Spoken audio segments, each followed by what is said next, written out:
Black and white की शुरुआत एक तस्वीर से करना चाहते हैं और इस तस्वीर को ध्यान से देखिएगा। यह तस्वीर वैसे तो कल की है, जब भारत में आयोजित होने वाले G20 समिट को लेकर प्रधानमंत्री मोदी की अध्यक्षता में ऑल पार्टी बैठक बुलाई गई थी। बड़ी स्क्रीन पर आपको दिखाते हैं तो आपको और ज्यादा समझ में आएगी। आज बड़ा सवाल यह है कि क्या यह तस्वीर 2024 के लोकसभा चुनाव का ट्रेलर भी बन सकती है। और जिस तरह इसमें अरविंद केजरीवाल बड़ी विनम्रता के साथ प्रधानमंत्री मोदी के सामने झुककर उनका अभिवादन कर रहे हैं, क्या वही अरविंद केजरीवाल 2024 के लोकसभा चुनाव में मोदी के सबसे बड़े प्रतिद्वंदी के तौर पर उभर कर सामने आ जाएंगे? और इस तस्वीर की ही तरह क्या बाकी के क्षेत्रीय नेता पीछे बैकड्रॉप में चले जाएंगे? यानी दिखाई तो दे रहे हैं लेकिन फोकस उन पर नहीं है। तो आज यह तस्वीर जो है यह असल में बहुत कुछ कह रही है। केजरीवाल यहां पर विनम्र जरूर दिख रहे हैं, हाथ जोड़कर अभिवादन कर रहे हैं प्रधानमंत्री मोदी का, लेकिन वो 2024 की तैयारी कर रहे हैं इसी तरह प्यार की मीठी मीठी बातें करके। गुजरात के चुनावी नतीजे 8 दिसंबर को आएंगे, लेकिन एग्जिट पोल के जरिए जो आंकड़े आज हमें मिले हैं, जो हम आपको बता भी रहे हैं, वो 4 बहुत बड़ी बातों की तरफ इशारा करते हैं। पहली बात, गुजरात का चुनाव 2024 के लोकसभा चुनाव की रूपरेखा तय कर सकता है, यानी उसका एक ट्रेलर बन सकता है। दूसरी बात, अरविंद केजरीवाल की पार्टी 2024 तक राष्ट्रीय पार्टी बन सकती है।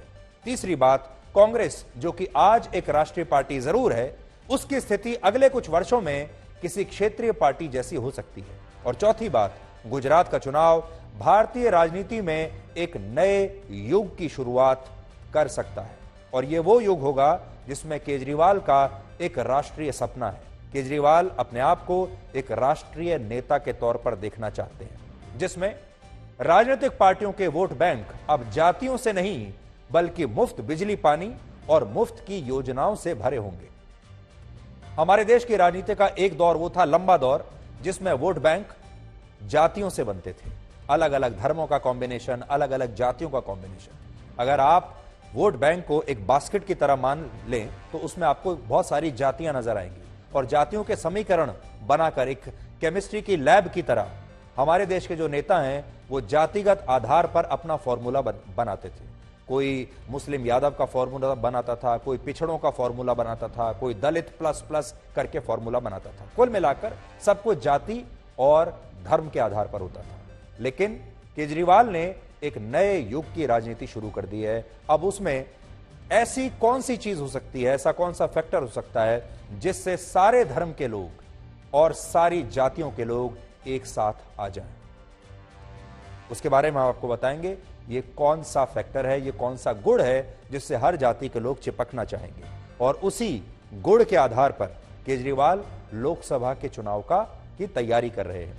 असल में गुजरात में अभी तक का ट्रेंड यह है कि आम आदमी पार्टी ने कांग्रेस का लगभग 35 से 40% वोट शेयर काट दिया है। यह हमारे एग्जिट पोल के नतीजों में अभी तक आया है, जो कि एग्जिट पोल है। हो सकता है आगे चलकर जब नतीजे आए तो ये उससे अलग हो, लेकिन आज जो मेरा विश्लेषण है वो एग्जिट पोल के जो इशारे हैं, एग्जिट पोल का जो डेटा है उसके आधार पर है।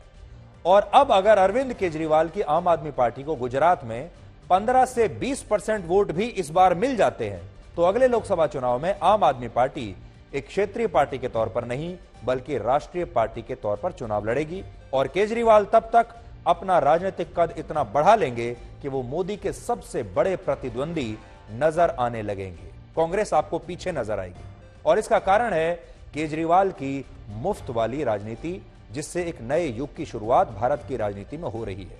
मुफ्त की यह राजनीति एक ऐसा गुण है जिससे सभी जातियां और सभी धर्मों के लोग चिपक जाएंगे, और यह भारत की राजनीति का एक नया दौर होगा, क्योंकि यह गठजोड़ राष्ट्रवाद और हिंदुत्व के मुद्दे को भी शायद पीछे छोड़ सकता है।